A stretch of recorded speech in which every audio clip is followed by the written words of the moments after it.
Oke, welcome to Total Politik. Ya, ini bisa digeser-geser nih Bang. Oh, iya. Nah, Oh. agak bebas nih format nih, masalah format. Iya. Nah, gue udah bersama yang punya Makassar. Udah sama mirip Pak. Ya, Akbar. Akbar. Anggota DPRD Makassar yang termuda ya Bang Iya, kemarin ya. siap, Bang. Ya kan, dari fraksi PDI Perjuangan. Iya. Dan beliau sekarang nanti kita tanya orientasi barunya gitu Iya. kan. Ya kan, muda loh, gila loh. 23 tahun ya Bang, jadi Iya, 23 tahun kemarin Bang, terpilih dan di Makassar. ya, kita sambut Al Hidayat Samsul.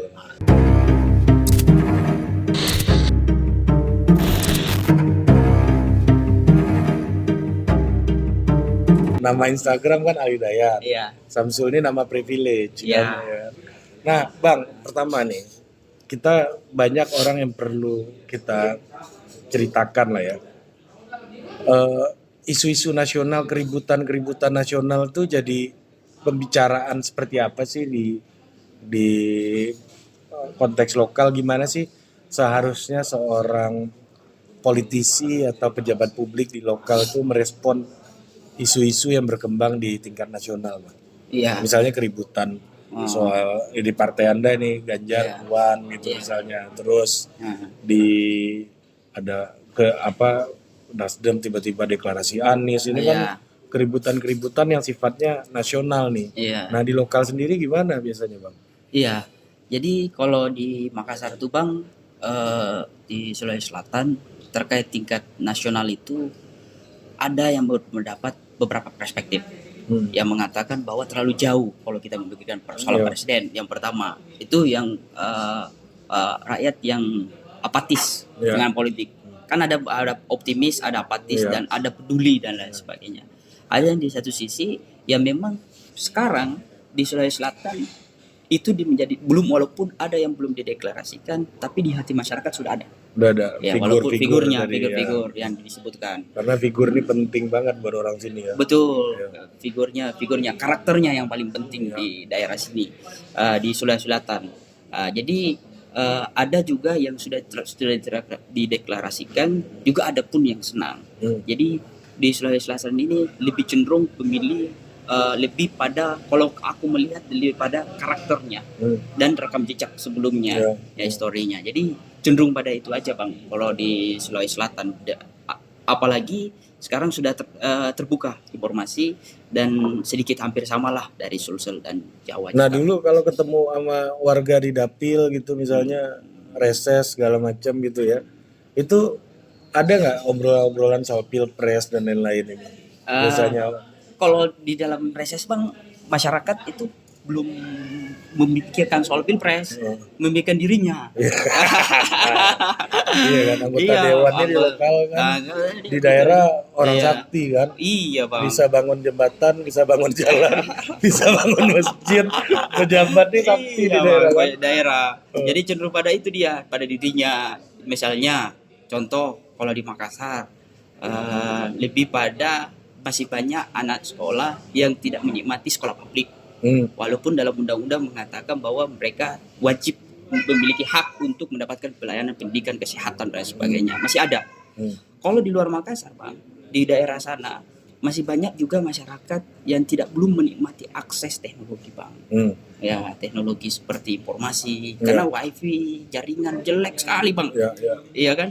Sementara Indonesia ini tidak hanya Jakarta, Jawa, tapi Indonesia bagian daripada Sulawesi Selatan yang memang harus terakomodir informasi, jaringan. Karena dalam pendidikan Bang, mohon izin, masyarakat mengatakan bahwa pendidikan itu tidak hanya di sekolah aja, pun di dalam YouTube banyak informasi, data, informasi knowledge baru Bang. Gap itu udah kerasa Gap itu udah kerasa. Tapi kalau di Makassar Bang, kalau kita melihat sekarang Bang, sudah hampir kayak Jakarta Bang. Iya, kalau Jawa, Makassar iya Bang. Kalau kayak umur kami, umur 20-an, 30, itu rasa-rasanya susah memiliki rumah Bang.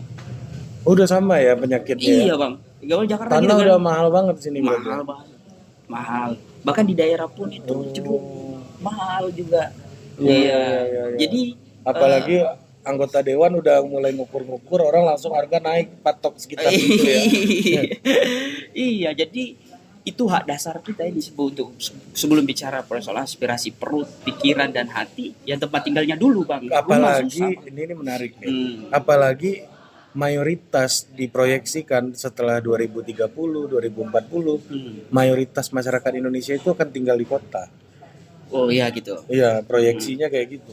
Betul bang. Ya, Proyeksinya gitu. Dan kalau kita dengar sejarah terjadinya suatu kota dari kabupaten yang ada di Inggris itu bang, dulu yang tertransisi antara kabupaten ke kota, sejarahnya itu kenapa rakyat cenderung mau ke kota, mau tinggal ke kota, itu surveinya kan bang, karena mereka memiliki kapasitas untuk tinggal di kota, sehingga dia tidak menjadi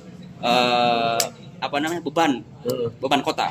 Nah sekarang kapasitas daerah, orang daerah yang aku sampaikan mau tadi pindah mau ke ke kota. Makassar, Iya, itu belum tidak tentu. ada yang memiliki kapasitas, Ada ada yang yang tidak enggak. memiliki kapasitas. Itu Ini- yang kasihan. Ini Yang kayak kasus di imigran di Inggris gitu misalnya. iya, Imigran Rumania dari Eropa Timur datang Iya. ke situ, yang membuat indeks pembangunan manusia menjadi turun gitu. betul bang. Ya, itu juga udah mulai terjadi. Itu dulu terjadi bang.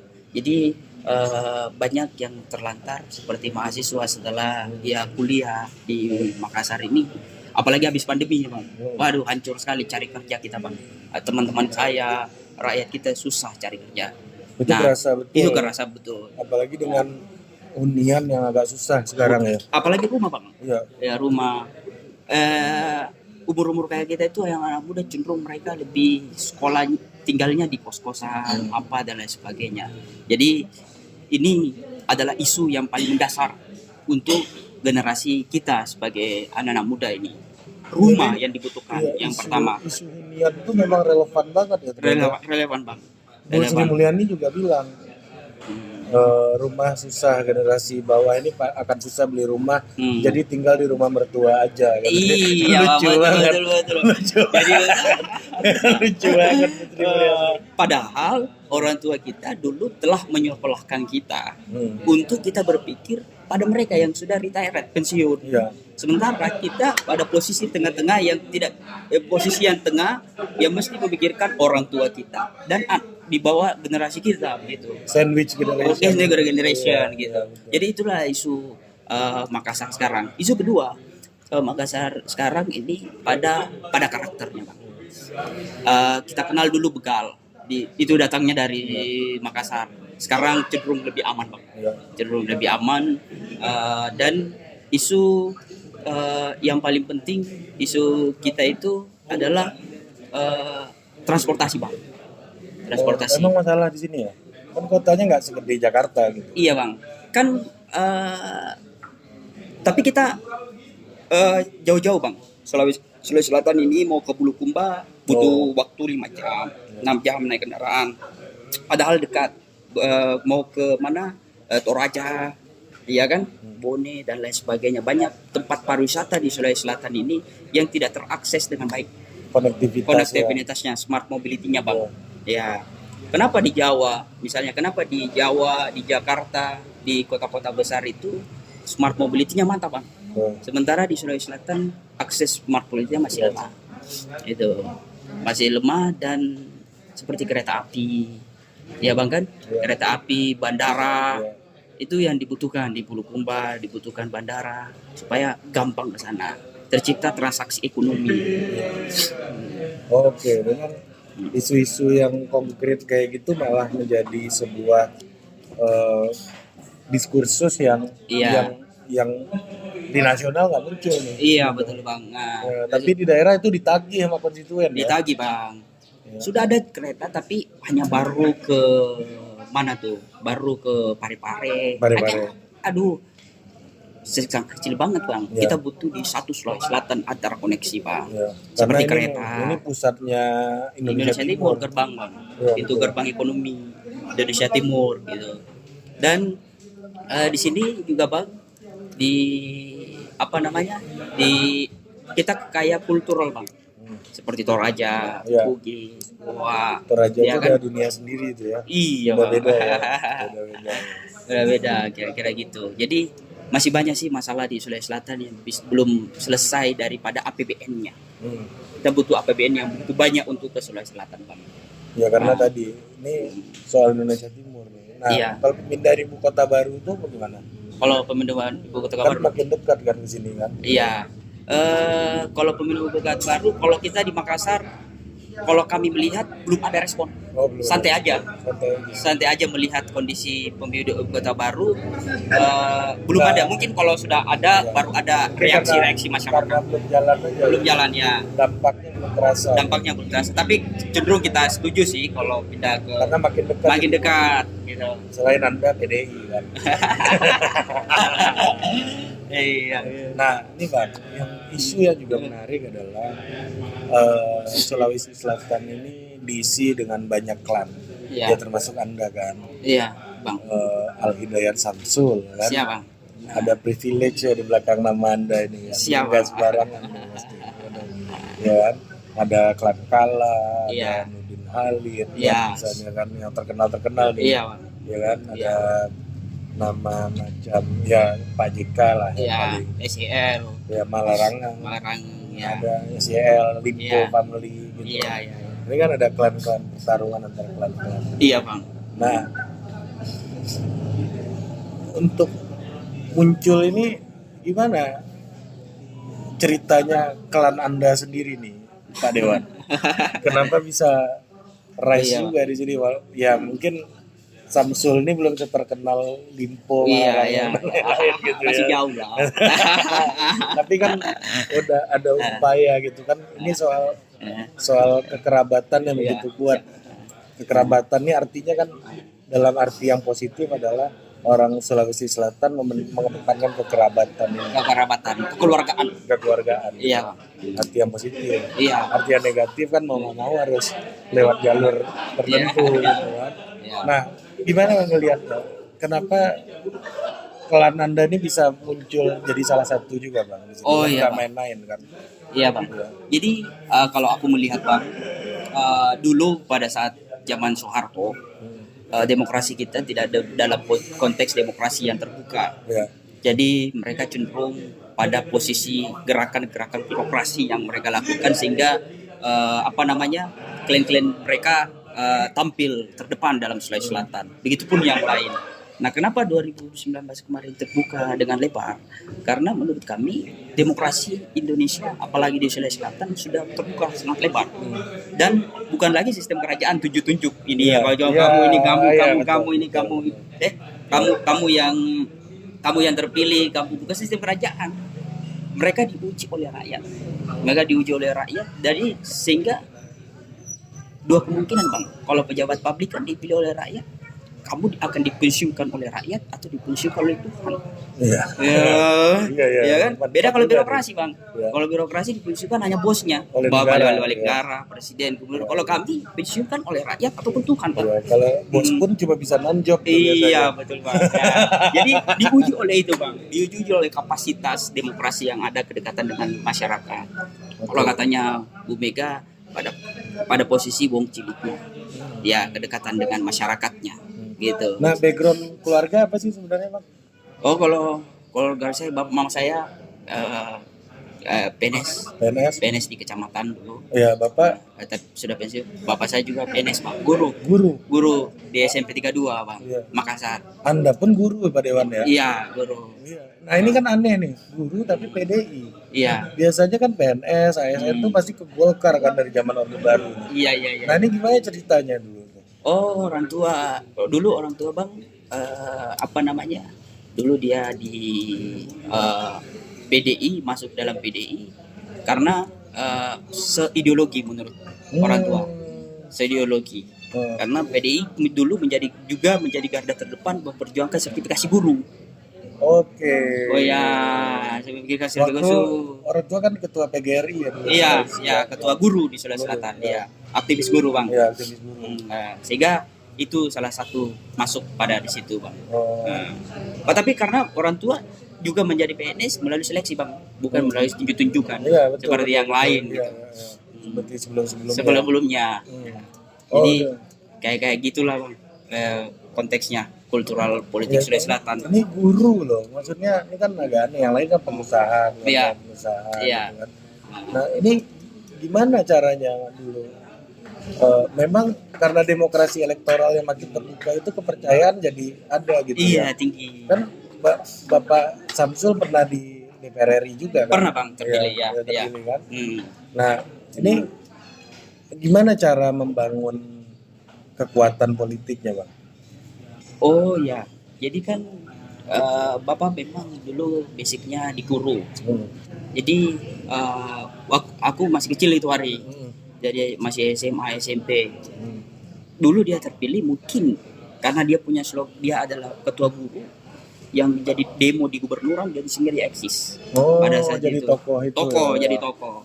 Nah setelah itu dia langsung mencalonkan menjadi caleg dan terpilih, dan ternyata yang banyak memilih itu adalah guru-guru pada saat itu karena isunya dulu isu sertifikasi, Bang ya, sertifikasi, passing dan lain-lain sebagainya. Jadi tagline-nya dia tuh pejuang pendidikan. Pejuang pendidikan. Nah, setelah itu kami ikut sebagai menjadi guru, Bang. Kebetulan kami juga ada sekolah di Makassar. Sekolahnya sekolah mewah tapi untuk orang miskin. Oh, ya, mantap juga kan. Ya, orang miskin. Karena terjadinya sekolah itu karena atas dasar prihatinnya kami terkait dengan masih banyak anak sekolah yang tidak terakomodir di sekolah publik. Gitu, Bang. Oke. Nah, berarti memang basisnya isu ya. Isu-isu, Bang. Ya, isu dan yang ingin diperjuangkan, dan alhamdulillah sekarang udah ada sertifikasi guru. Sudah cenderung guru lebih sejahtera dibanding sebelumnya lah, Bang. Diapresiasi oleh negara. Kira-kira gitu. Oke. Nah, berarti kan network politiknya memang basisnya profesi ya. Ini menarik. Profesi ya, profesi dulu. Berbasis guru, Bang. Berbasis guru. Jadi cenderung pada pendidikannya. Pendidikan ya. Nah, kemudian ada nggak yang ikut setelah itu, Bang? Ke DPRD mungkin, yang guru-guru lainnya yang ikut kayak. Ini menarik, Bang. Setelah orang tua kami masuk di dalam politik berdasarkan perjuangan guru, menariknya banyak setelah itu ketua PGRI Sulsel, ketua PGRI Makassar, pokoknya aktivis guru banyak, tapi untuk sementara belum bisa terakomodir oleh rakyat. Oh, belum terpilih. Tapi maju. Oh, itu bagus. Ya, itu bagusnya di situ ada keberanian. Ada keberanian untuk generasi berikutnya, untuk memperjuangkan aspirasi guru pada saat itu. Dan untuk sementara belum ada, Bang.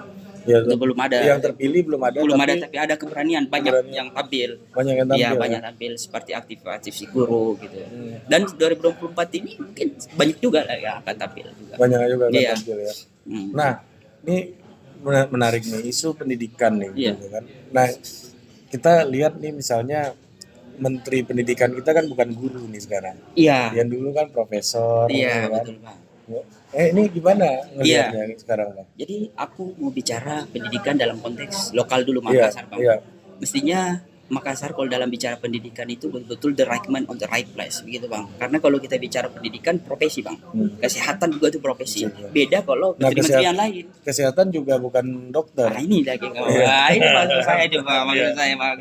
Nah, bahwa kami kalau seorang guru itu basic guru, mau kami itu mereka bisa mendapatkan suatu jabatan melalui karir. Karena mereka ini adalah punya karir. Iya kan? Ya, karir. Dia prestasi jadi guru, setelah jadi guru prestasi jadi wali kelas, prestasi jadi wakil kepala sekolah, prestasi jadi kepala sekolah, prestasi jadi wakil kepala bidang. Ada tour of duty. Ini profesi, Bang, ini, Bang. Tour of duty-nya ada. Iya, Bang. Terus jadi wakil kepala bidang, profesi jadi kepala dinas, baru bisa kepala dinas, Bang. Baru tahapan selanjutnya. Nah, cuma kami melihat Pak Nadiem ini mengkombinasikan antara profesi dengan realitanya nyata. Nah, ini yang kami yang tadinya terlalu birokratis. Sekarang harus menghadapin fakta lapangan. Yang perubahan zaman sekarang. Ya, seperti Merdeka Belajar, Merdeka Mengajar dan lain sebagainya. Jadi tapi kami melihat yang masih lemah dalam konteks sekarang ini adalah kapasitas guru yang adaptasi di daerah. ini autokritik juga kami sebagai Guru. guru yang sudah kadang-kadang yang sudah ada beberapa dan ada yang tidak, yang sudah mendapatkan sertifikasi itu kadang-kadang dia enjoy pada tidak lagi mengembangkan ilmu pengetahuan karena udah mantap dia. Udah nikmat ya, udah di Ya, sekolah. ya ini yang harus dikembangkan. Surat-surat bisa sekolahin langsung kan. Akademi profesi guru, kualitas gurunya yang harus dilakukan. Iya. Kemudian juga menurut kami Bang, pendidikan di Indonesia menurut saya masih dievaluasi dengan benar karena tujuan pendidikan adalah siswanya Bang. Kalau aku melihat di Sulawesi Selatan, berbeda apa yang kita pelajari, berbeda apa yang kita kerjakan Bang. Apakah kalau itu dikatakan sukses dalam konteks pendidikan? Menurut saya enggak Bang. Link and match. Link and match-nya seperti yang ada di Eropa kan dia linear, apa yang dipelajari gitu apa dikerjakan, itulah pendidikan sejati Bang. Nah sekarang tidak ada arah dari dia sejak TK, SD, SMP, SMA mestinya dia sudah tahu apa yang kita kerjakan sehingga sia-sia utang pendidikan kita yang dibayarkan oleh orang tua dulu atau dibayarkan oleh beasiswa oleh negara itu tidak diimplementasikan dalam dunia pekerjaan. Nah inilah salah satu otokritik kepada Menteri Nadiem Makarim yang harus memikirkan bagaimana anak-anak kita ini ketika dia memiliki pendidikan ini tidak menghabiskan waktu dan dia apa yang dipelajari itu pun dia kerjakan. Itu yang diupayakan lewat Merdeka Belajar. Merdeka Belajar, pendidikan Mungkin, karakternya itu. Ya mungkin yang dikerjakan hari ini baru kerasa 10-15 tahun lagi mungkin. Iya, mungkin mudah-mudahan Bang. Ya. Dan tapi hari ini tuh itu masalah dengan solusi ini udah masuk menurut menurut saya sudah masuk. Udah. Dengan Merdeka Belajar, merdeka anak-anak untuk yang mana yang mau dia pelajari, yang mana yang mau dia bangun dalam konteks cita-citanya, yang mana dia mau kembangkan isi kepalanya, pintar pun isi hatinya ada. Ya, tapi gitu, jangan terlalu dilepas juga. Kalau jadi liar nanti. Ya betul. kalau kita guru itu cara modifikasi pembelajaran jangan terlalu keras, jangan terlalu lepas. Ya. Nah, dulu sempat mengajar tapi. Sempat Bang. Bang. Di sekolah punya sendiri tapi ya. Iya, pernah juga di sekolah lain Bang. SMA 11 Makassar. Makassar. Oh, pernah ngajar dulu ya, mantap. 6 bulan Bang. Nah, ngerasa nggak kalau di Amerika ya itu orang jadi politician, jadi presiden gitu, itu lawyer kebanyakan. Obama itu lawyer. Oh iya. Ya, dan di Senat tuh kebanyakan orang hukum. Ya. Nah, sebagai pendidik masuk ke politik ini apa ininya Bang? Challenge utamanya? Challenge. Iya, beda apa gimana ya ngerasanya? Iya, kalau kita kekuatannya apa gitu? Kekuatannya. Iya, dan kelemahannya tentunya. Iya. Dan kesulitannya. Saya kira kalau dari politisi kan sama tugasnya semua Bang. Tergantung dengan caranya. Caranya kami cenderung pada edukasi terus, memberikan contoh. Dulu kita pikir guru itu pekerjaan mulia, tapi alangkah bagusnya kalau kita masuk dalam politik memikirkan nasib guru, memikirkan nasib pendidikan di Makassar. Nah sehingga ada manfaat isu yang strategis Bang. Karena kalau kita jadi politisi mau di Jepang, kalau kita mengkonsentrasi kita realisasi bicara, mengkonsentrasi semua isu yang misalnya kami di Makassar, pasti tidak 100% tuntas untuk menyelesaikan persoalan. Ya kan? Kalau kami konsen di pendidikan di Makassar dan alhamdulillah banyak yang terrealisasi seperti sonasi. Ini sonasi Bang yang bisa tidak terakomodir, sudah tuntas. Apa istilahnya dulu pendaftaran siswa baru itu apa istilahnya? PPDB. Di Jakarta ribut banget tuh kemarin tuh. Iya, sama satu Indonesia. Nah, itu gimana dulu solusinya tuh? Dulu ada itu di satu kecamatan Bang, di di Kelurahan Puralua, dia punya 4 SD nih, tapi tidak punya SMP. Oh, ini masalah infrastruktur. Iya, infrastruktur. Kalau Jakarta kan rebut-rebutan. Iya kan? Iya, rebut-rebutan. Ya kan, dari yang malah bisa milih, yang favorit, yang enggak itu tersinggung, enggak dapat favorit gitu, kesel gitu. Kalau di sini SMP-nya enggak ada. Enggak ada di situ, Bang. Jadi mereka akan sekolah di swasta, tidak terakomodir. Sementara kita cari apakah ada negara di sana, Pemkot, tidak ada juga Bang. Gimana solusinya untuk membangun sekolah di sana? Nah solusinya adalah sekolah integrasi. Di situ SD, di situ pun di situ SMP. Itu inovasi daerah. Itu inovasi daerah Bang. Kemudian advokasi guru. Aku jadi ketua pansus perlindungan guru, Bang. Nah itu SMP, sorry sebelum ke perlindungan guru, itu SMP gedungnya sama tapi ada dua sekolah yang berbeda. Dua sekolah, Bang. Oh. Minimal ada solusi itu. Itu jangka pendek. Ya. Ada jangka menengah. Sampai ada jangka menunggu panjang. nanti ada SMP baru gitu. Iya. Sampai ada gedung baru. Sampai menunggu Pemkot melakukan lobby khusus membeli aset baik aset masyarakat untuk membangunkan SMP di situ. Ya gitu. Nah, ya tadi pansus perlindungan guru. Ya. Aku mau ikut pansusnya, Pak. Perlindungan guru banyak. Ya Makassar Sulawesi Selatan selalu terkenal kekerasan kepada anak dan lain-lain sebagainya. Gurunya ditangkap dan lain-lain sebagainya kan.